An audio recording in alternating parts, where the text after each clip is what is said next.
అయ్యా, దేవుడిచ్చిన ప్రసాదం అనుకుని నలుగురిని కన్నాను. ముగ్గురికి పెళ్లి చేయగలిగానయ్యా.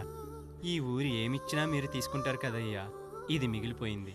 తమరే ఏదో ఒకటి చెయ్యండి అయ్యా. అయ్యా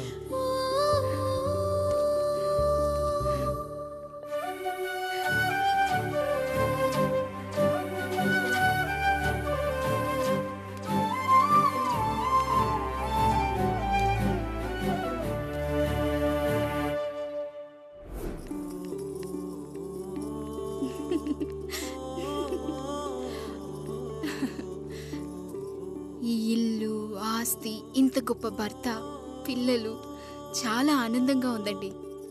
కానీ నాకు ఒకటే లోటు. మన తర్వాత మన పిల్లల్ని చూసుకోవడానికి వీళ్ళకొక అన్నయ్య కావాలండి. అచ్చం మీ పోలికలతో వీళ్ళకొక అన్నయ్యని కందామండి. నువ్వు అడిగితే కాదనగలనా?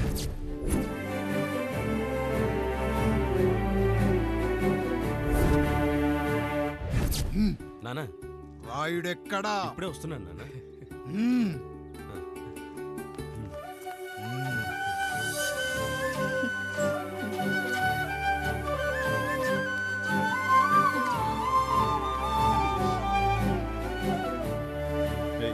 చూడరా, మీ అన్న మీద పగ తీర్చుకోవడానికి నీకు ఇదే సరైన సమయం. పర్లేదంటావా? ఏం పర్వాలేదు. అయ్యా, ఎరా రంగా, ఏం కావాలో అడగరా. నీకంటూ ఏమి ఇవ్వలేదు, నువ్వు ఏమి అడగలేదు. చెప్పరా. మా అన్నకు నాకు పడట్లేదయ్యా. తోడ పుట్టినవాడని చాలా సహించాను. అడ్డమైన దానాలు చేసి ఆస్తి మొత్తం పోగొట్టాడు. ఇప్పుడేం కావాలరా? కొద్దిగా ఈ కత్తి తీసుకొని వాడిని చంపి పెట్టండి అయ్యా.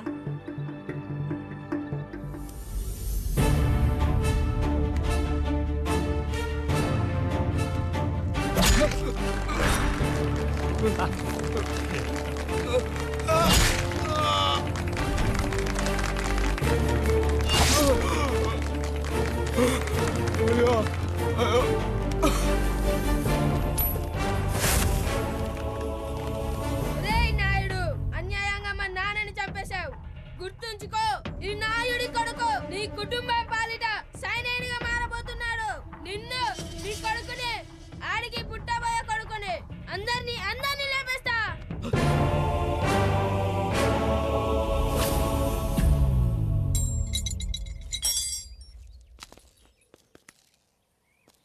ఏం జరిగింది? మీరు హత్య చేసినట్టు ఇప్పుడే సమాచారం అందింది. తగిన సాక్ష్యాధారాలు పరిశీలించిన పిమ్మట మీకు యావజ్జీవ కారాగార శిక్ష, 2000 రూపాయల జరిమానా విధిస్తూ అరెస్ట్ చేస్తున్నాను. అయ్యగారు నా కోసం చేసిన త్యాగాన్ని హత్య అంటుందా మీ చట్టం? ఇదెక్కడ న్యాయం? మనిషికి ఇచ్చిన మాట నిలబెట్టుకుంటే అరెస్ట్ చేస్తారా? ఏ దేశంలో ఉంది చట్టం? నన్ను ఏం చేయమంటారు రాయుడు గారు? 9వ తరగతి చదివి ఊర్లో గాలికి తిరుగుతున్న నన్ను మీ మనిషి ఒకడు పోలీస్ స్టేషన్లో ఉండాలని నన్ను ఎస్ఐ చేశారు. సాటి మనిషిని స్వేచ్ఛగా హత్య చేసుకోవాలని దౌర్భాగ్య స్థితిలో బతుకుతున్నాం మనం. మీరు చేసిన ఈ గొప్ప పనిని అర్థం చేసుకునే సంస్కారం, విజ్ఞత, విజ్ఞానం మాకు లేవు సార్, మాకు లేవు.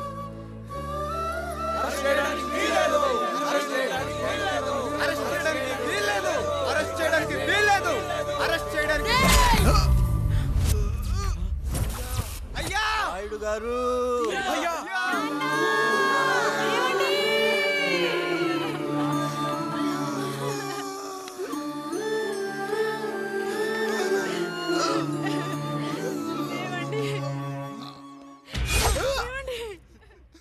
నొప్పిగా ఉందిరా.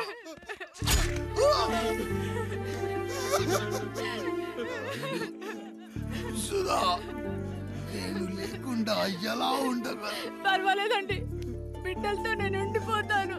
అయ్యో, ఈ పాడు సమాజం నిన్ను మనశ్శాంతిగా బతకనివ్వదు. ఇంతమంది పిల్లల్ని చూసుకుంటూ భర్త లేకుండా ఎలా బతకగలం?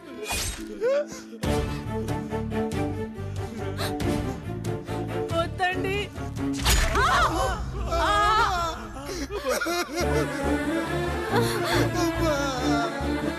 రాయుడు, బిడ్డలు జాగ్రత్త.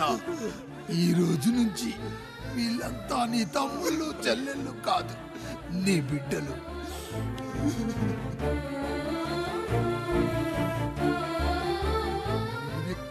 వెళ్ళనురా. నీ కష్టం వస్తే ఒక్కసారి నాన్న అని పిలవరా. ఆ సమాధిలోంచి అయినా లేచొస్తా.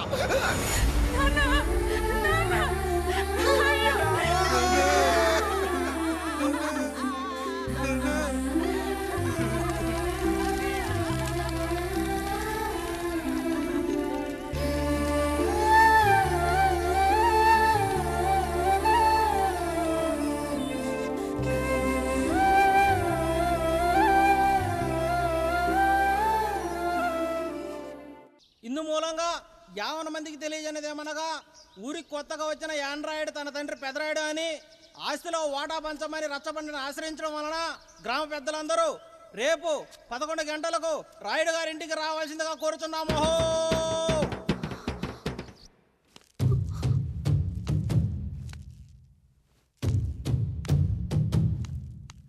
ఎందుకొచ్చారు?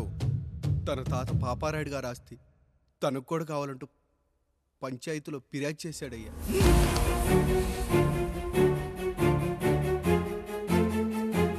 మస్తా గారు, ఆ దస్తావేజులు ఇవ్వండి. అయ్యా, మరి మా సంగతి ఏంటి? అడగరేంటి? అవునన్నయ్యా, ఈరోజు మీ పన్మేష్ కొడుకొచ్చాడు, రేపు ఆ పాలదం కూతురు వస్తుంది. ఇలా వచ్చినోళ్ళంతా మీ సంతానమేని తెలిసాక అదిగో ఆ కాముడు చెప్పినట్టు మా ఆయన వాటా కిందో బాత్రూము, నాకో సబ్బు బిల్ల, నా పుట్టబోయే బిడ్డకు ఒక బొట్టు బిల్ల, ఇదే మిగులుతుంది. అయినా ఊరి జనాభా కన్నా అన్నయ్య పిల్లల సంఖ్య ఎక్కువైపోతుంది. వాళ్ళందరూ ఇంటి మీదకి వచ్చే లోపు మా ఆస్తి మాకు ఇచ్చేస్తే మా బతుకులు మేము బతికేస్తాంగా. అవునన్నయ్య, మా ఆస్తి మాకు కావాలంతే. ఎవరిని పట్టుకుని ఏం మాట్లాడుతున్నారయ్యా? గా ఉన్నప్పటి నుంచి ఆయన మిమ్మల్ని సాగుతూ ఉన్నారు. ఈరోజు పెరిగి పండయ్యాక మా దారి మేము చూసుకుంటాం అనడం న్యాయం కాదయ్యా, న్యాయం కాదు. ఏ ఆయన నీకో కొడుకునిచ్చాడా? వాడి పేరేంటి?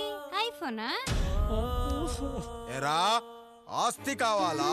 4 బ్రష్లతో తోముకుంటే ఎక్కడ విడిపోతామో అని నా బ్రష్ టూత్ పేస్ట్ నీకు త్యాగం చేసినప్పుడు అప్పుడు అడగాల్సిందిరా అన్నయ్య ఆస్తి కావాలి అని. ఎరా, నేను వాడిపారేసిన లంగోటాలు మార్చి మార్చి చొక్కాలు చేతిగుడ్డలుగా వాడారే, అప్పుడు అడగాల్సిందిరా అన్నయ్య ఆస్తి పంచు అని.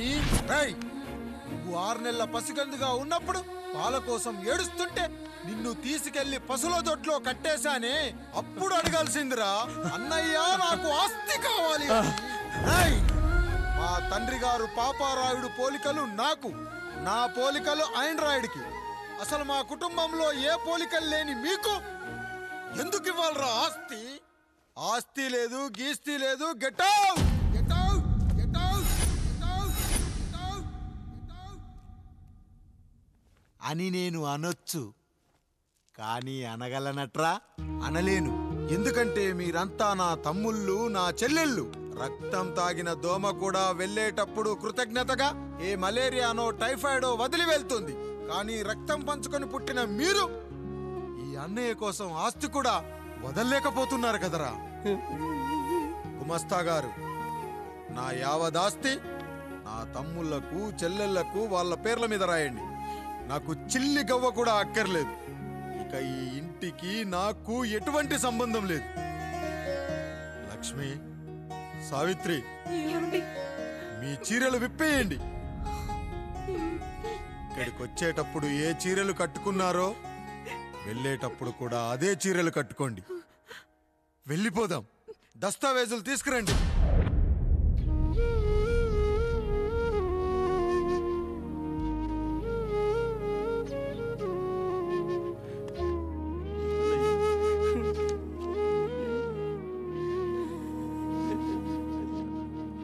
ఇక ఈ ఇంట్లో నా పేరు వినపడితే నా తమ్ముళ్ళు, చెల్లెళ్ళు బాధపడతారయ్యా.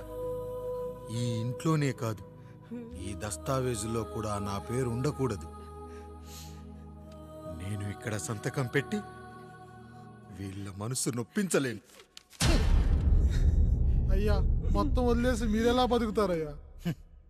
ఎండకు నీడలా, వర్షానికి గొడుగులా నన్ను ఇన్నాళ్ళు కాపాడింది. కష్టాల్లో సుఖాల్లో నాకు తోడుగా నిలిచింది. నా నిజమైన ఆస్తిని, కుటుంబ గౌరవాన్ని కాపాడింది. ఇదేరా నా ఆస్తి అంతస్తు. ఇది మా నాన్నగారిచ్చిన లంగోట. బంగారం లాంటి తమ్ముళ్ళే లేనప్పుడు నాకు మాత్రం ఈ బట్టలెందుకురా?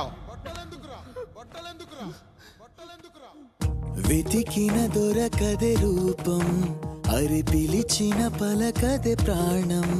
వెతికా నువ్వు నడిచిన దారుల్లో, బ్రతికే నువ్వు విడిచిన శ్వాసల్లో. హో నీడనడిగా గాలినడిగా ఎక్కడని నా ప్రాణం. ఏరునడిగా ఊరునడిగా ఎందుకని మౌనం. బాధనను విడువనని తడిమినది వెంటపడి.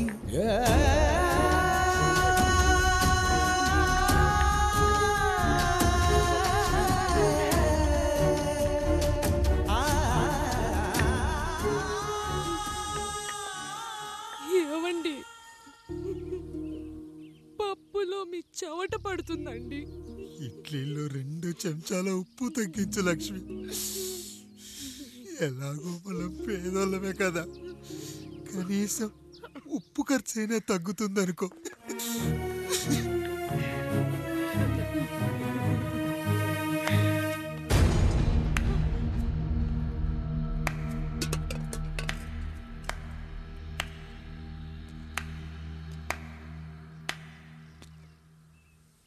పప్పు రుబ్బుతున్నావా పెదరాయుడు? ఎవడికైనా చేసిన పాపం పండుతుంది అంటారు. నీకు మాత్రం అదిగో అలా పిండయింది. అరే రే రే రే రే, చేతి నిండా భార్యలు, ఇంటి నిండా బంధువులు, బీరువా నిండా డబ్బులు, ఊరి నిండా జనాలు. ఏరి ఎక్కడ? ఇంటర్వెల్ ముందు ఇంటర్ చదివే కుర్రాడు ఏదో ఆవేశంగా డైలాగులు చెప్పాడు, సెకండ్ హాఫ్ కు మర్చిపోతాడు అనుకున్నావు కదూ? మర్చిపోవడానికి నువ్వు నాకు ఇచ్చింది అప్పు కాదు, ద్రోహం. అమ్మ వచ్చిన ప్రతిసారి అడిగేవాన్ని, అమ్మా నాన్నెక్కడా అని. నీ గురించి తెలిసాక నీ ముందుకొచ్చా, నీ బ్రతుకుని ఇక్కడి దాకా తీసుకొచ్చా. పిక్చర్ అభి బాకీ హే మేరా పితాజీ. నిన్నిలాగే వదిలేస్తే ఈ ఆండ్రాయిడ్ తో వదలవు. సామ్సంగ్లు, హెచ్టీసీలు, లెనోవాలు అంటూ కనిపారేస్తూ మా అమ్మ లాంటోళ్ళ కోసం తిరుగుతూనే ఉంటావు.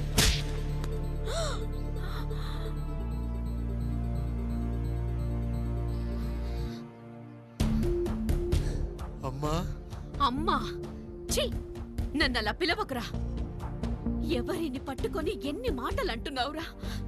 రాయికి వరమిచ్చిన రాముడు దేవుడైతే, ద్రౌపదికి చీరిచిన కృష్ణుడు దేవుడైతే, నాకు బిడ్డనిచ్చిన ఆయన కూడా దేవుడేరా. ఏంటి, ఇలానే వదిలేస్తే బిడ్డల్ని కంటూ వెళ్తాడా? అసలు ఆయన కంటూ సొంతంగా ఒక్క బిడ్డ కూడా లేడు.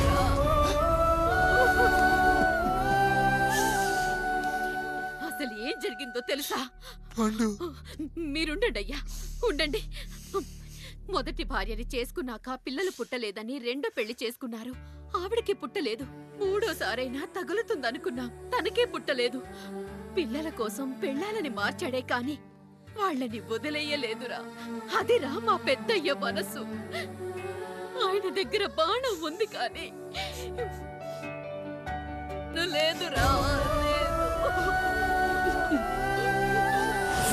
అసలు నీ తండ్రి ఎవరో నీకు తెలుసా? తెలుసా? ఇదిగో ఈ కాముడేరా నీ తండ్రి. గేదె నల్లగా ఉన్నంత మాత్రాన పాలు తెల్లగా ఎలా ఉన్నాయనే కదరా నీ ప్రశ్న. దానికి సమాధానం చెప్పాలంటే, ఒక వర్షం కురిసిన రాత్రి నేను 9వ నెల బాలింతగా ఉన్నప్పుడు. పండు పండు, ఇదిగో. ఏమిటండి ఇది? నిద్రలేస్తే నేను, బయటికెళ్తే గంటోడు, పక్కకెళ్తే పాలేరు, ఎప్పుడూ తిరిగే తాయారు. రోజు మమ్మల్ని చూసి చూసి బిడ్డ కూడా జిడ్డు మొహం వేసుకుని పుడతాడేమో అని భయంగా ఉంది. కడుపులో ఉన్నప్పుడు మనం ఎవరి మొహాలైతే చూస్తామో అచ్చం వారి పోలికలతోనే పుడతారంటారు. పొరపాటున నా పోలికలతో పుడితే? అదేంటి కాముడు, నీకేం తక్కువ? జుట్టు ఉండాల్సిన చోట లేకుండా అవసరం లేని చోట విపరీతంగా పెరిగిపోతుంది. మనకు పుట్టబోయే బిడ్డ గొప్ప అందగాడై ఉండాలి. ఇదిగో రోజు ఈ దేవుడి ఫోటోలు చూడు, వాళ్ళలాగే అందంగా పుడతాడు. కడుపుతో ఉన్నప్పుడు ఎవరి ఫోటో చూస్తే ఆ పోలికలతో బిడ్డ పుడతాడా? కనిపించని దేవుడి పోలికలు నా బిడ్డకెందుకు? ఈ ఊరికి దేవుడు రాయుడు. నా బిడ్డ ఆయనలాగే పుట్టాలి, ఆయనలాగే పుట్టాలి.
ఏంటి పండు ఇలా వచ్చావు?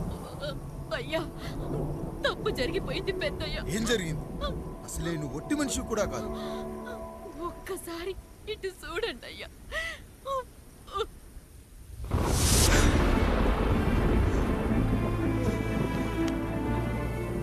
వీడేంటి అచ్చం నాలా ఉన్నాడు? అసలేంటి, ఎందుకు ఇలా జరిగింది?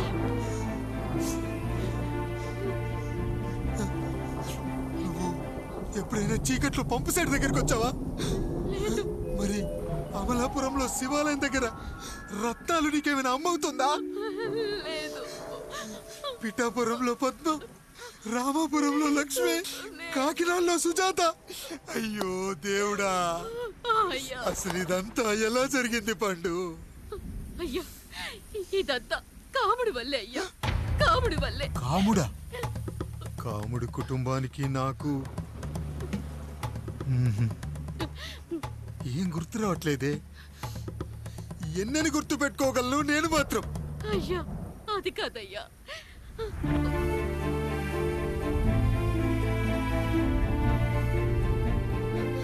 అలా రోజు మీ ఫోటో చూసి చూసి అచ్చం మీలాగే పుట్టాడు. అయ్యో, నా పోలికతో బిడ్డ కావాలనుకోవడం ఏంటి పండు?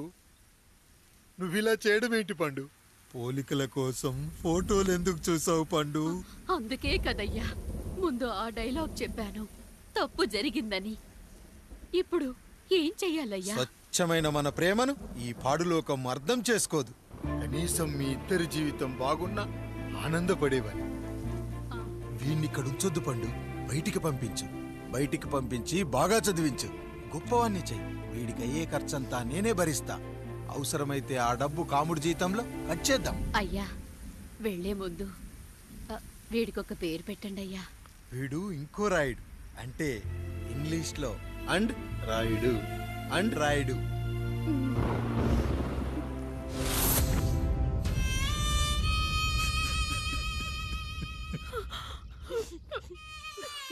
ఇదిరా నీ కథ, నా గతం. నిన్ను చదివించడం కోసం ఆయన మీ నాన్న జీతంలోంచి నెలకి 3000, 4000 కోసేసిచ్చేవారు.